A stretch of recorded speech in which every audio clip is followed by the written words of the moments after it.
Welcome to App Stories, a weekly exploration of the world of apps. Today's show is brought to you by Pillow. I'm John Voorhees, and with me, as always, is Federico Viticci. Hey, Federico. Hello, John. How are you? I'm doing great. It's we're getting towards the end of the year, and we've been doing a lot of thinking, and not only thinking but doing, I suppose. Really, just mixing things up post review season, and we thought we'd talk about that today. Yeah, I mean, I know you've been exploring an awful lot of apps, and this is, I guess, we can talk about this, I suppose, on a personal level and on kind of a Mac Stories level. In a way, the two are one and the same for the most part. I mean, there's so much crossover there that if you or I are doing some serious rethinking of workflows for personal stuff, oftentimes that translates into trying to convince the other one at least to implement it for Mac Stories too, right? Yeah, that is definitely true. And I think this time around, it's a combination of that, which that part is always true in general. Like, I think we try to bounce ideas off of each other all the time in terms of the apps that we're using and the systems that we're using. But this time, there's also a second component, which is the changes that the Mac Stories team has gone through lately. You know, Ryan he announced that he stopped working for Mac Stories a few weeks ago due to some changes in his personal and professional life. And of course, I think people at this point might have figured out that they've seen Alex write a bunch more on the site. So bringing in Alex for more work on Mac Stories has definitely been part of this process as well. And in general, with all these changes that we're going through and all the things that we're building and planning for 2021, I figured it was like sort of like the perfect storm scenario in which I had reached a point where once I was done with the iOS review and the iPad Air review, I was sort of catching up on all the things that I'd missed before earlier in the year over the past few months. And so I was already in that mindset. And then we started planning 2021, and we went through this period of changes to the Mac Stories team and the way we do, the way we manage the team, and all of these aspects. They sort of blended together, and I realized, well, maybe it is time to start fresh in some areas of the way that we manage Mac Stories, of the workflows that we have in Mac Stories. And so that combination of the personal mindset of, well, I want to change a bunch of stuff, I want to clean up a bunch of apps, I want to refine and revise my workflows, which is something that we've covered on App Stories many times before, combined with the business aspect of running a small to medium sized company, those two coming together and resulting in us changing some key aspects of the Mac Stories workflow that we're going to talk about today. Right, absolutely. And you're right, it is kind of a perfect storm in a way, because when you have a transition like that with somebody new coming in, and I mean, Alex has been working with us at Mac Stories for a long time, but increasing his role to more of a daily role, it really makes you start to rethink the way you're doing things, because you have to explain why you're doing things to another person. Exactly. And yes. Right. And in the midst of explaining it, you're like, well, why do we do it that way? That's not, and sometimes the answer is just because that's how we do it. And it doesn't necessarily make sense anymore. And, kind of added to that is that, we changed a bunch of behind the scenes internal stuff at the beginning of the year too at Mac Stories. And then we got really busy. And this is just the time of year when, as you said, you start rethinking these things, because I got very behind in things like email. I was starting to sense friction with my task manager, all these things. But it's one of those balancing acts where, as much as I kind of like to dive in and try new apps, those that are core to the way we run Mac Stories, I don't like to change except very deliberately and after some thought. And you also don't do that like right in the midst of the busy season when you've got a lot going on, because it's going to create friction and it's going to slow you down to a degree. I mean, I've felt that a little bit over the last few weeks myself, but I've had the time where it's okay for it to slow us down just a little bit, especially when coming out the other end. I think we're going to end up with something that's better than we had before.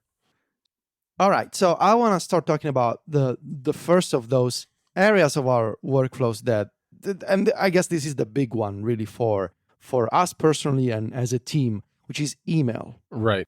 So I talked about email And our switch from Gmail, or rather G Suite for Business, to Hey, and specifically Hey for Work, in the latest episode of Connected. But I felt, I don't know if you listened to the episode yet, John, but I felt like a single, like at some point I felt like a crazy person trying to explain my decision to two very skeptical people. I don't think you convinced anybody on that episode. I don't think I was able. I did listen. I don't think I was able to convince them at all. And now I could use, a helping hand here from Okay. someone who also went through the same transition, and we actually discussed this and decided this together. Right. So I'll start from my personal angle, which is, as I mentioned on Connected, I reached a point where, like I said, after I was done with the iOS 14 review, with the iPad Air review, I started going through all the things that I had missed in the months before. And when I say months before, I mean that I had things that I saved in June, and it was Right. late October, and I was finally checking them out. That's what I mean when I was behind. And the thing is, the biggest problem by far was email. And the problem was that over the years, we've been a G Suite company for almost a decade at this point, I think. Right. I had email addresses registered in the G Suite database for people who used to write for Mac Stories 8-9 years ago. So I got pretty used to a certain type of workflow, which is you get email, you leave it in the inbox until you're done, and then you archive it. And over the years, I've tried different email clients, and I've tried different email services on top of email, like Sanebox, for example, really excellent service that organizes your email into different mailboxes for later, for newsletters, for important stuff. And I've tried different email clients like Spark, like Airmail, Mailbox years ago, if you remember that. But the thing is, especially the past couple of years, and this is a good problem to have, right? I just get way too much email, and a lot of those emails are actually interesting because thankfully we're fortunate enough to be in a position where a lot of folks, a lot of developers especially, they get in touch with us and they want to talk to us about their apps, about their services, about their hardware, the things they're working on. And I've noticed that more so than in previous years, all these months that I don't want to say I ignored my email, but I was busy doing some other things and my email just kept accumulating, right? The inbox just kept growing and growing. I had missed a lot of important things that I shouldn't have missed. And when I tried to, like one day a few weeks ago, I sat down and I went like, okay, now I'm going to fix this. I'm going to take all this email and I'm going to figure it out. I'm going to catch up on all these emails. And it just felt impossible. It just felt like a huge waste of time to unsubscribe from unwanted newsletters I don't want to land in my inbox anymore, to reply to people, to keep track of, stuff that was in one mailbox instead of another. It just felt like it was impossible at that point to catch up on email. And it wasn't just that I started feeling like I wanted to change systems to sort of declare, inbox bankruptcy, as some people like to say every so often, which basically consists of you select all and you archive all in your inbox and you start over. I started wondering, is the problem actually at the core of our email system itself, right? The fact that we're still using Gmail as the core service at the center of our email workflow, and then we're building on top of it with different email clients, with different email integrations and stuff like that. And I started asking myself, maybe the problem isn't the way that I personally deal with email, or isn't the email client that I use or the email integration that I install. Maybe the problem is the email service itself. And that was sort of my approach to Hey. It started from that question. Yeah, I think that's an interesting perspective on it, because I think my email is a little different than yours, but I have basically the same problem, especially when it comes to the various Mac Stories accounts. I guess what I would add is that it's not just that we get a lot of email, but it's also that we have a lot of email accounts. And one of the things we can talk about with Hey is that you can essentially create these aliases. And what's been better for me with that is that, for instance, I was using Apple Mail. I had kind of given up on third-party email clients, and I was using Apple Mail Same. on iOS and on the Mac. And the Mac has some advantages over the iOS app, and so I especially over the summer when I was doing the Big Sur review, I'm at my Mac a lot, and that helped, but it didn't completely solve the problem. And one of the things is that I am logged into a lot of email accounts. I'm logged into my main Mac Stories account, the tips account, the home screen account, the club account, I don't even know. We have like 6 or 7 of these, and those I didn't look at every single day, but there are things in there that we should respond to or are valuable. It's just that they became the secondary places to look, and because I already was having difficulty keeping up with my main Mac Stories account. Plus, I have three different personal accounts in there too. So I think I have like 7 or 8 email accounts that I was checking all the time. And I fell into that habit where, and I know it's not a good habit, but I didn't really have a good solution at the time, which is to start my toggle timer and it would just say email. And I'd sit there for a half an hour just checking to make sure that there wasn't anything really important that I was missing. And that's really not that's that's like a red flag for inefficiency, I think, when you're just doing email instead, because you're not really, because you don't know I didn't know what else to call it because I didn't really know what was in there or how to deal with it. So it was definitely something that had to be fixed. And then I don't know, one evening you had one of your late night brainstorms, and you tried to sell me on hey, and I was skeptical too at first, and I understand the skepticism. There are points of pain and friction potentially, depending on how your email is set up, that some people might not be willing to live with. Not really. In the end of the day, for me, the benefits far exceeded the costs. But I think we should probably talk a little bit about both. Yeah. So the benefits, at least from my perspective, is the way that the core workflow behind Hey is the idea that you're not supposed to have this overflowing inbox with all kinds of messages. There are 3 separate channels effectively in Hey. There's the inbox, which they call the inbox with an M because it's like important box, which is a silly name. I just call it the inbox.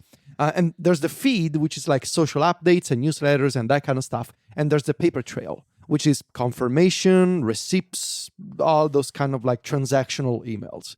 And that is very intriguing to me because at the very core of it is this idea of you get a message, it can go 3 ways, right? It can go here or here or there. And that I really like as an idea. And also there's this, behind it all, there's this feature called the screener, which is just genius. So my main problem with email before was that I was getting a lot of stuff that I didn't really want and I didn't really sign up for, because that's the cost of having a public email address on the internet, especially on a moderately popular website. It's in your Twitter bio, like me, and it's also in my Twitter bio. So it's both that's great, but it's also terrible too because you get a lot of love comments. Me. So that's basically the extent of it. And before we like a bunch of other people who have a similar job to ours, we get signed up on our behalf for a lot of newsletters and a lot of email mailing lists that we don't really want and we didn't really want to sign up for in the first place. And before, if I wanted to get rid of this stuff, I needed to constantly click those unsubscribe buttons. And I have a theory that those buttons in those emails, they don't really work. It's just a trap to make you interact with those links, because then the more you unsubscribe, the more you get signed up again. I don't know how it works. I have to jump in here because one of the things that completely destroyed my email was going to GDC, the Game Developers Conference, a couple of years ago. Bad idea. And right, because they obviously sold my email address, and a bunch of PR companies, gaming PR companies got it. And I do like to cover iOS games, but I get now emails about every game platform in the universe. And the thing is there's not even an unsubscribe link to those because they tend to come from PR companies, which are kind of exempted out of that because it's like a business email or something. I don't know what the rules are, but basically I was getting an extraordinary amount of email related to games, And while I was doing things like using SaneBox to bubble to the top conversations with people who I've actually communicated with in the past, sometimes I would get emails from somebody that was maybe from an alternative email address, or it was the first time they contacted me, but I really wanted to see that email, and it would just get kind of shuffled off into a secondary folder where I might not see it for 2 or 3 days because I generally ignored those folders kind of day to day. So yeah, that's the difference, I think, in part between something like that, which is all automated, and the screener where you make the decision up front. Is this an email address that can send me things, and where should it go? Exactly, because it's not just that you can say yes or no.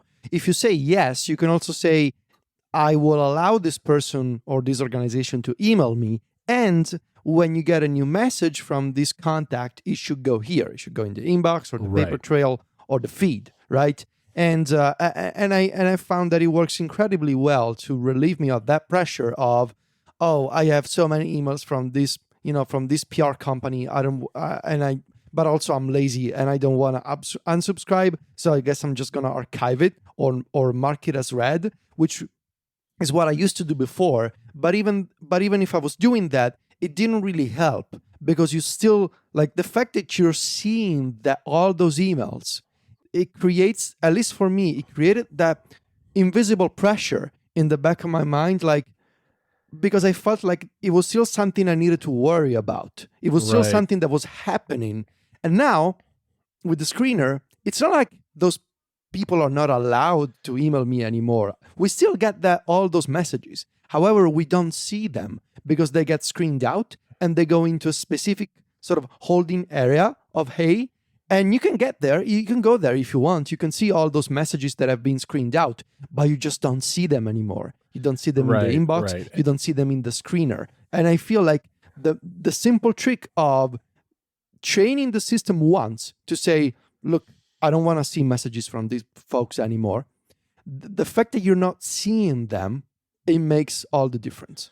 It does. The other thing that I think makes a big difference is having the unseen emails separated from the previously seen emails, because, one of the things that I would do with email pretty typically, which I think a lot of people do, is that if something was important and I had to deal with it again later, I would either flag it or I would mark it as unread so that I could find it again. But the problem is, as new messages came in, and it would just get buried. It would be like, 10, 15 down the pile, and then it just becomes difficult to find it again. This episode of App Stories is brought to you by Pillow. Getting a good night's sleep is underrated, but with a little help, it can be life-changing. Pillow is an all-in-one sleep tracking solution to help you be more aware of your sleep patterns and discover what might be affecting your sleep quality. It's easy to fall into bad sleep habits, but with Pillow, you can get back on track. If you have an Apple Watch, tracking your sleep is as easy as wearing your Apple Watch during sleep. Pillow will track and analyze your sleep automatically. One of users' favorite features about Pillow is its ability to get a detailed heart rate diagram of every sleep session. You can even compare your sleep quality to your weight, steps, caffeine consumption, and many more health metrics to discover how they might be affecting your sleep. Pillow can optionally record sounds you make during sleep too. From sleep talking to sleep apnea and snoring or unexpected noises in the night that might be affecting your sleep, a lot of users have been surprised by the results. Pillow is also very privacy-minded. All of your sleep and audio data is encrypted and stored on your device and in your iCloud storage account using end-to-end encryption. Pillow doesn't have user accounts, so you can use it anonymously, and it doesn't collect or send your personal data anywhere else. Naps are a way to boost your focus, creativity, and overall well-being, so if you're working from home, give Pillow's Power Nap feature a try. If you set an alarm, Pillow can wake you up using your iPhone, Apple Watch, or iPad. If you have watchOS 6 or later installed on your Apple Watch, the latest update of Pillow uses the new extended runtime to minimize battery consumption on the Apple Watch as you sleep. Pillow has a new home screen widget too that lets you track your latest sleep analysis and daily sleep goals. Pillow is being updated continuously. There are a lot of great things coming in the future, so this is an app you absolutely should check out, especially if you're trying to get back on track with your sleep over the holidays. Pillow is available on the App Store for the iPhone, Apple Watch, and iPad. Discover all of Pillow's features at pillow.com. pillow.app. Again, that URL is pillow.app. I'll put a link in the show notes too. Pillow, sleeping better made simple. Our thanks to Pillow for their support of the show. So something else that really clicked for me in the way that Hey deals with incoming messages is the controls that they give you for push notifications. So obviously, being an Apple Mail user, one of the features that I was missing from Gmail and other third-party clients was support for push notifications, right? Apple Mail does not support real-time push notifications for Gmail or G Suite accounts. But the thing is, and I've tried email clients with support for push notifications. My problem is I don't really want to have push notifications for everything. There's some people and some types of messages that are important that I want to get as soon as possible. Like, say, when Apple PR sends me an invitation to an Apple event, right? I want to know as soon as possible. But maybe I don't need a push notification from a developer I don't know who's working on a new app for iPhone, right? There's different types of messages and they have different types of importance. And Hey fixes this with per contact as well as per thread push notifications. These are not new ideas per se. I mean, even Apple Mail has per thread notifications. Right. But the fact that these are real-time push notifications and the way that you manage those, the way that you activate these push notifications is really well done. In a thread, you can just click a button that opens a menu, like a context menu, and you will have options to notify me about this thread. And from that point on, even though you haven't marked a contact as important, you will get push notifications for that specific thread. But also, as I mentioned, you can go to any contact in Hey. You can click on the sender's name, and you can change the way that Hey files messages from that contact and notifies you about that contact. So for people that I believe their communications are important to me, I have activated push notifications in their contact profile page. And for some of them, I've also started auto-filing them under certain labels. For example, as I mentioned, Apple PR, it gets its own label. And communications from the Mac Stories team, they got their own label as well.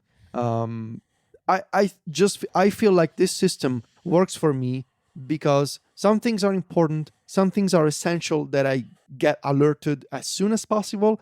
Everything else can just stay there, either in the inbox or in the screener, and I can get to that at my own schedule, at my own pace. And I feel like this system we've been using Hey. We're coming into our second week, but the time this episode comes out, it's been working really well for me so far. Yeah, it has for me too. And there's another little feature that I want to mention before we move on to some of the other things, especially the work-related things, which is clips, where you can. You're a big fan of clips. I know. I am I'm a big fan of this because a lot of times we'll get those emails from developers and it'll be, here's a bullet list of the things that are changing in this release of my app that's coming out on Thursday or something like that. And I can just highlight it.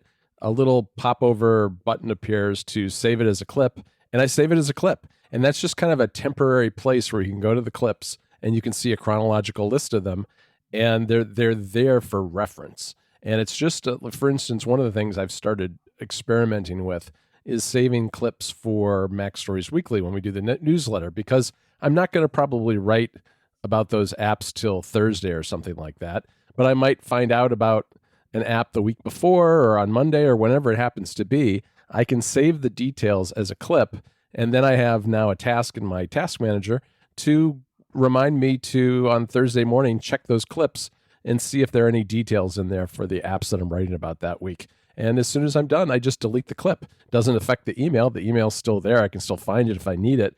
But the information is surfaced in a way that is just the stuff that I think is essential, kept in a clip where I can use it for reference when I'm writing about that particular app. One of the things too, Federico, that I think we should talk about is one of the downsides here, or at least a couple of the downsides that I especially heard was part of the skepticism of what you heard on Connected, which is, you are moving your email address to a new email server system. So what that means effectively, because Hey does not import your old messages, that means you leave your old messages behind. You're starting completely fresh. So when you set this up, and for me and Alex, the first email I got was the only email I had at that point with my same old email address for Mac Stories. Now, it's not quite as scary as I think it sounds on the surface. I've been dealing with this so far, and to give you an idea, give people an idea, a lot of times when we have a new advertiser on Mac Stories, probably from the very first communication all the way through to the final, publication of the ad and payment, a lot of times there's 15, 20 emails in that thread. And when we switched over, I was in the middle of some of those threads, whether it was for advertising or developers telling me about their apps or getting the Mac Stories Selects Awards created. I was in the middle of these threads, and that broke those threads. Now, that meant and it really only turned out to be like 3 or 4 days, I had to kind of look in two places. I had to go back, our Google accounts were still there. Those emails are still there on Google servers. There's just nothing new going into those mailboxes. So I had to go back and check those and start new threads or forward that email to myself to my new Hey inbox. And that was a pain for a few days, but it wasn't but it very quickly went away. I mean, I'm sure it will come up again.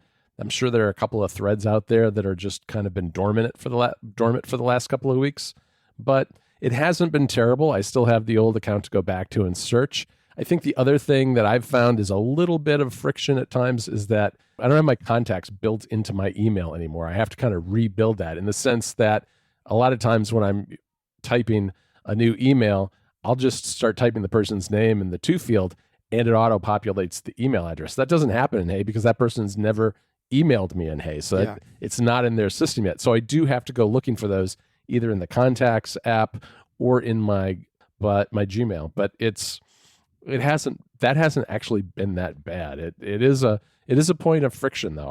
I personally don't mind I don't go back to old email very often though, so that's not been too big a deal for me. I think the other thing for me personally that I should mention is that if you have lots of email addresses and you have your email split between personal and work, which a lot of people do, this doesn't solve all your problems, in the sense that we've moved over the Mac Stories accounts, but I have other accounts and those are still, kind of the same mess. My own personal Gmail, my own personal iCloud, and my business email address, I haven't done anything with.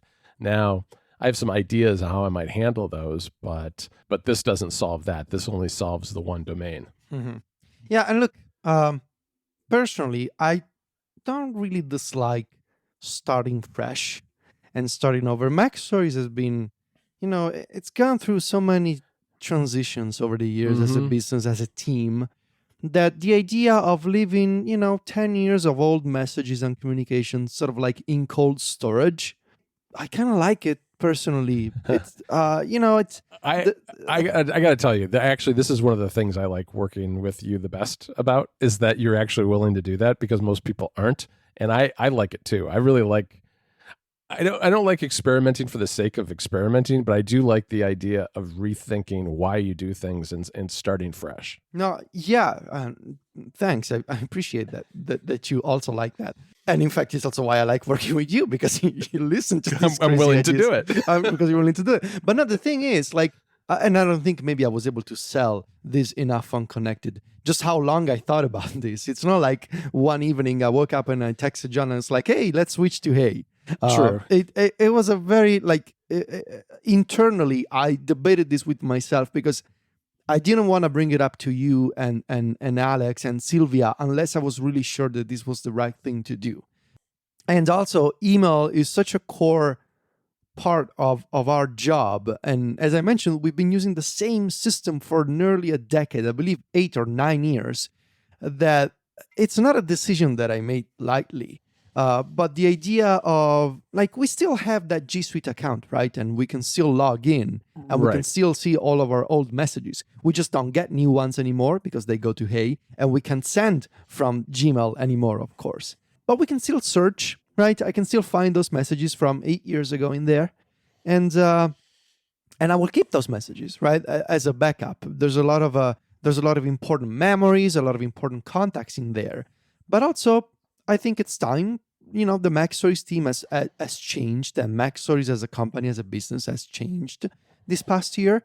And the idea of starting fresh, starting over, while keeping a backup of old communications, of old stuff, I think it works, honestly. I think it's, physical stores, they renovate, they change things. Why can't we do the same? Yeah, absolutely. All right, well, let's dig back into the features again. And I guess I'll let you talk about collections and some of the work stuff, but I thought maybe I'd briefly touch on reply later and set aside. Yes. Because these are two. So Federico already explained how you work initially from the screener when a new message comes in from someone who hasn't emailed you before. And you decide where that goes. That either goes into your inbox or to the feed or the paper trail. But once it's in there, it's still, it's marked as it's an unread item still. So when you open an email, you can decide to reply then, or you can reply later or set it aside. And the two, they create these little stacks that sit at the bottom of the app where you can deal with them at the appropriate time. And the reply later stack I really like, because when I'm going through my email, sometimes I just want to see what's there, and I can decide very quickly whether this is something that requires a response, even if I don't have time to respond to it right then. And so those go into the reply later. And maybe 4 or 5 of those stack up, and then towards the end of the day, I open it up, and you can open it up so that it displays this single view of all the messages kind of end to end with a reply space on the right-hand side. I'm thinking of this more from the web app. Everything's a little different depending on where you happen to be, iOS or whatever. But that you can go through and do all your replies at one time and knock them out very quickly, which I really like a lot. The other thing is works a little bit like the clips in the sense that you can set something aside. Like maybe there's an email, you don't have to respond to it, but you're going to be like, maybe there's an email I got from somebody and I'm going to be talking to Federico in a couple of days and I need to refer to this to tell him what's in there. And so I put in the set aside stack. And then next time you and I talk, I can open up that stack, find it very quickly and tell you about it. It's, there's a million different reasons why you might set something aside, but it's just kind of a parking area for you to put an email until whatever it is that you need to do with it is finished. And then it just goes into the scene stack after that. So before we get to the features specific to Hey for Work, which, as I mentioned on Connected, and I'll share here again, we've been invited by the Hey team to try. It's invite only for now, and I think it's launching publicly in 2021. This is a business-specific version of Hey with support for custom domains and other work-related features that I'm going to cover shortly. Another feature of the regular Hey experience is the bundling of messages. The best way to think about this is, if you get repeat messages from the same sender, but those are separate messages, you can choose to bundle them so they occupy a single line in your inbox or paper trail. And by bundling messages from the same contact, they will be grouped, and then you can expand the group and you can see them, but you will see the new messages in the bundle, right? So, for example, I created a new one for the for test flight, and when those messages are delivered, they get bundled up in my paper trail, which is where I assigned test flight emails to go. And when those messages are new, when I click on the bundle, it expands and it shows me just the new ones, right? So I clicked like 2 minutes ago and I saw a new email for new betas for Home Plus and Todoist. I saw those emails and I went back to the paper trail. Now, if I click the bundle again, because I checked out those new messages, now by clicking the bundle, I see all of the messages contained in the bundle. So the first time you click it, you only see the new ones. But then when you go back, if you reopen the bundle, you see the full list of all messages, in this case with email.apple.com, which is the domain they use for TestFlight. This is very nice because I can group messages from testFlight is a really good example. Same sender, a bunch of separate messages, right? And that's the idea. If you have those kinds of contacts or organizations emailing you with multiple messages from the same email account, you can activate the bundling feature in Hey. And I think it saves a lot of work. It saves a lot of time because you get to see the new ones, but then you also get a chronological feed of all messages from that sender. Yeah, and I wish I had this over the summer because we get so many test flight emails, and I thought about unsubscribing to all, turning off email for all of test flight, but I do like getting them because I do like every now and then going through and looking through the notes for each set of changes that way, as opposed to having to go through the test flight app, which doesn't perform super well. It's a little slow. I know, especially when you have a lot of betas. Right. Hashtag humblebrag. Yes. So I want to talk about the Hey for Work stuff, and I want to start with collections, which is my favorite one by far. So with Hey for Work, in addition to having a custom domain name and having controls for team members and security and all that kind of stuff, the big feature is the ability to create collections for email messages. So a collection is a section of Hey that you create to group related messages together. And I'm gonna give the listeners a practical example because I think it works best to describe this functionality. We are in the final stages of the MacStories Selects 2020 Awards for our favorite apps of the year. And John and I created a collection in Hey for Work called the MacStories Selects 2020. Once you mark an email thread, an email message as part of a collection, Hey creates this beautiful timeline of all communications that have occurred within and that belong to that collection. And this is a vertical timeline. It actually looks like a timeline from top to bottom. You see latest activity and you see everything gets pulled out beautifully. And that includes email messages, email threads, file attachments, as well as private communications that we can exchange with the rest of the team, which John is going to talk about shortly, as private comments within Hey. So everything gets laid out in a timeline, in a vertical timeline from newest to oldest. And you can scroll back and you can see at each point in time what kind of email messages we exchanged, what kind of private notes we left for each other. And at the top of the screen, you can also see all the different email threads that are part of that selected collection and all the files, all the attachments that were recently sent within those email threads. They get pulled out so you can click on an attachment and you can instantly preview it or download it. This to me is perfect because so often we work on these big projects for MacStories, whether it's Selects or WWDC or a special event during the year. And those special events, they involve multiple separate email communications, whether it's like talking to developers or contracts to sign, or in this case, designs for the physical awards that we're doing. And, with regular email, you can create a folder, you can create a mailbox or a label in Gmail. But you take a look at the collections in Hey and the way that it intelligently lays out everything in a timeline and how it pulls out attachments from email messages and how it lets you and how it intermixes those email threads with our own private communications around them. It's so beautifully done. It's so useful. It's saving us a lot of time. It really is, because it's one of those things too, where at the front end of this, when I was dealing with the company that's making the awards, for instance, I could see you on the emails that you see what I'm saying to them and you see their response. Yeah. But that thread might just keep going, and some of it might not be something that you really care about because it's really my responsibility. But by putting it in the collection, now it's somewhere where whenever you choose, you can go and look and see what's going on without having your inbox flooded with a bunch of, CC responses. And the other thing is that, this timeline layout is really nice because an email might come in and it automatically shows up in the collection. Federico reads it. He can leave a note for me saying what he thinks about some question or something else that came up in the email.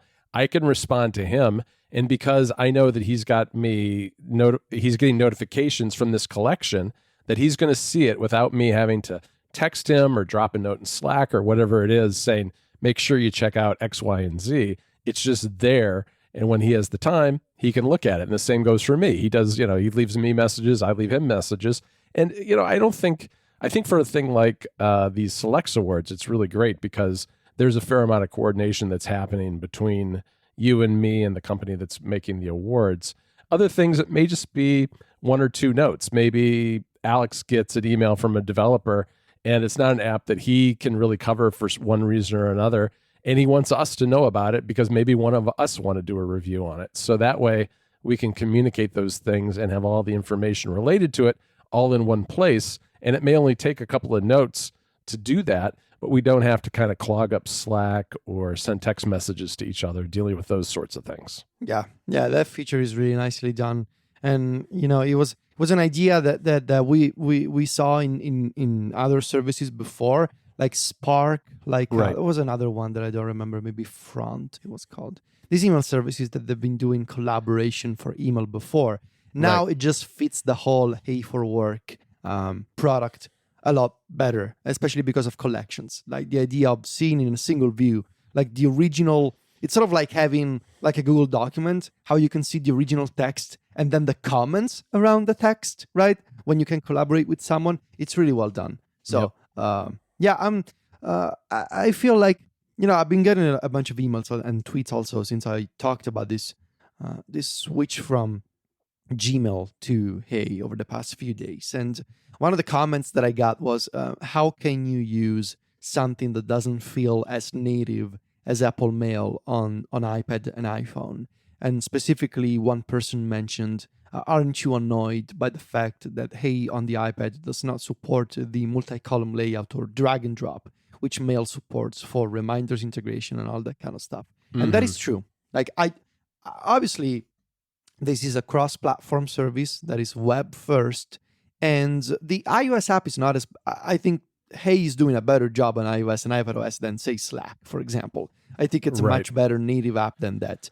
But you can see some of those web-based features in there, right? You can absolutely see them.